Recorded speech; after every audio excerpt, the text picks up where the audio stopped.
So I'm going to go through a few different things here in terms of what you were doing in your swing, on the backswing, on the downswing, and where you ended up on the follow through, and how we're going to see that adjust or change a little bit as a result of this stuff. So you talked a lot about what you wanted to do with your hands and rolling your arm and the club going in and out, and you know the majority of the email was about that.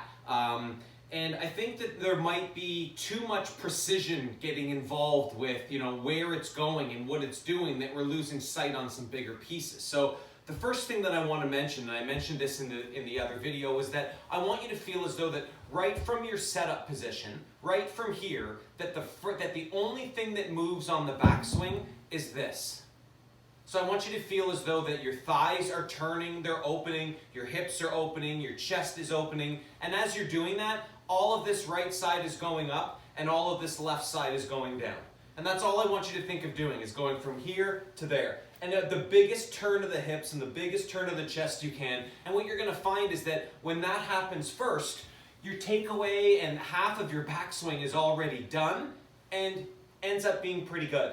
And then toward the top of your swing, that's when it's okay to let your arms and wrists kind of do whatever they want. So the first thing I want you to think about, and we're going to match this up to your beat here in a minute, is the first thing here is I want you to feel as though that it's a full backswing. And that's 1. Okay? So the next thing we noticed in the downswing, because of some of the pieces you had on the way up, you felt as though that you weren't able to hold your posture or your incline to the ground, you know, from looking at it from face on or down the line. So I want you to try to feel as though that from the top of your swing, that this tilt or this angle of your hips, where your right one is higher and your left one's lower, kind of like what I just mentioned in the backswing, is that orientation kind of stays that way, that hip stays down a lot longer. And if we can get that hip to stay down longer, what we're going to find is that the hips keep turning, but you don't end up sliding forward or actually sliding almost toward the golf ball. That's going to be the trouble. So we want to feel as though that from the top of swing where you've made your 1 and your big turn, that we're able to keep this left hip down longer and longer and longer. And what you're going to find is that by keeping it down, you're going to almost like your thigh and your left stomach are almost going to start getting closer together.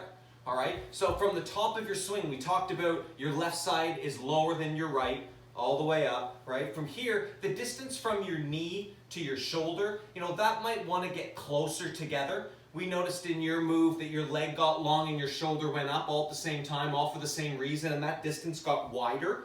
So I want you to feel as though that from the top of the swing where this is close together, that it gets a little bit closer together because you're almost pushing the hip back or sitting into your hip a little bit and letting that distance get closer together.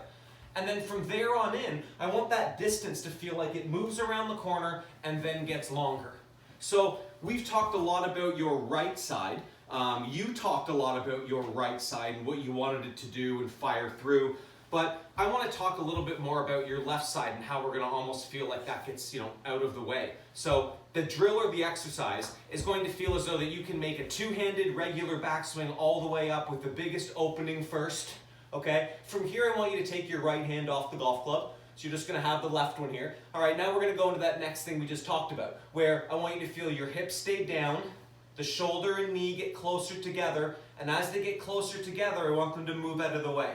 And as they move out of the way, then they can get farther apart. And as they get farther apart, that's when the club can come through.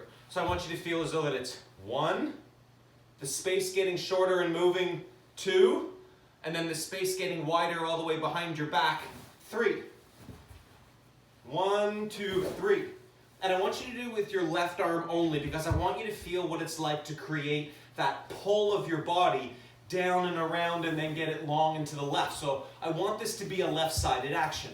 I want you to feel as though that it's just the 1 is a big move up, number 2 gets the shoulder and the knee close because you're tilting the hips and sitting into the hip, and then 3 is taking that distance, firing it around the corner, getting it nice and long, and swinging that club through. 1, 2, 3. And that's how I want you to feel like you can practice it until you can put 2 hands on it, almost feel like that left side, or the left side of your body leads the way. 1, 2, 3. You're going to find that whole left side gets out of the way. We're going to start to move the club from the top down into your, almost into impact, feeling as though that there's not a whole lot of upper body motion to it.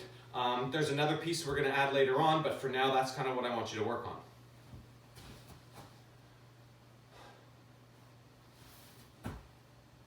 So to talk about that further piece, just so that you have it in your repertoire, we've got, up to the top, as that left side starts to sit and you start to get this closer together, this distance starts to get closer together, right? From here, I want you to also feel like that as this distance starts to get further apart, that it's getting further apart because your left shoulder's going up. And that's your upper body getting its tilt. That's that feeling that the players used to say that they stay behind the golf ball. They stay behind the golf ball because they feel like they're tilting their body back this way.